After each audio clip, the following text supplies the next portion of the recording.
किसी भी तरीके से मेरा आदमी को छुड़वा के भेज दो। मैं बहुत परेशान हूँ अपने आदमी के लिए। मुझे सिर्फ यही मदद चाहिए, मेरा आदमी को निकलवाने मेरी मदद करो।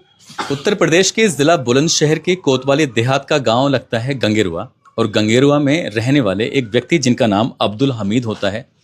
पहले वो मोबाइलों का काम किया करते थे, मोबाइल रिपेयरिंग करना, लेकिन जब वो काम नहीं चलता है, उससे अच्छी इनकम नहीं होती है, तब उन्होंने ई रिक्शा चलाया। और ई रिक्शे से भी जब अच्छी इनकम नहीं होती है तो किसी के सलाह मशवरे के बाद उन्होंने सऊदी अरब जाने का फैसला किया। किसी ने कहा कि वहाँ जाकर अगर आप गाड़ियाँ चलाओगे तो उससे अच्छी इनकम होगी, और आप अच्छी इनकम को आप अपने घर, अपने बच्चों, अपनी बीवी के पास भेज सकते हैं, जिससे बच्चे भी एक अच्छी ज़िंदगी जी सकते हैं। यही सोचकर वो यहाँ से निकले थे साल 2024 में सऊदी अरब के लिए। लेकिन जैसे ही करीब करीब 5 महीने के आसपास उन्होंने काम शुरू किया, काम ठीक चल रहा था। एक गाड़ी चलाया करते थे, कैप्सूल नमा गाड़ी होती है, जिसमें वो भारी मात्रा में सामान इधर से उधर पहुंचाना होता है। ये 6 मार्च 2025 की बात है। अचानक ही गाड़ी का टायर फट जाता है, और फटने की वजह से गाड़ी पलट जाती है। जो कैप्सूल होता है वो उस ट्रक से निकलकर अलग जाकर गिर जाता है। इसी बीच में सामने से एक वाहन बहुत तेज रफ्तार से आ रहा था, और वो वाहन जाकर उस कैप्सूल से टकरा जाता है। जैसे वाहन टकराता है, उसके बाद फिर उस व्यक्ति वो घायल हो जाता है। घायल के बाद उसको हॉस्पिटल ले जाते हैं और उसकी मौत हो जाती है।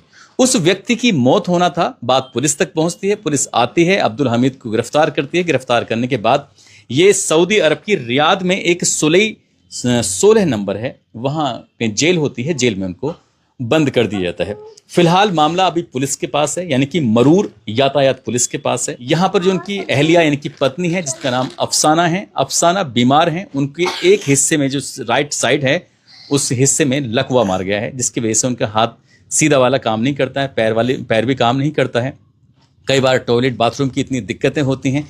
घर एकदम से बिल्कुल पूरी तरह से सामान्य है, बहुत ज़्यादा बढ़िया हालत में घर नहीं है। बच्चे हैं, 5 बेटियां और 3 बेटे हैं। अब ऐसी स्थिति में जब से वो सऊदी अरब गए हैं, तब से उन्होंने 1 रुपए की भी मदद नहीं की है। बेटा, आपका नाम क्या है? आयशा। आयशा नाम है आपका। आपको अपने अब्बू की याद आती है? जेल में निकाल के बैग दो।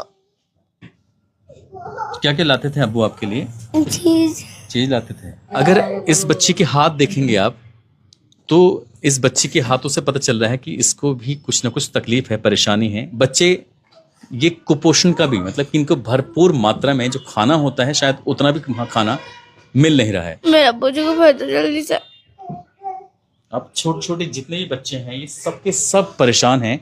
बस एक उम्मीद, एक आस लगाए बैठे हैं कि अब्बू इनके वापिस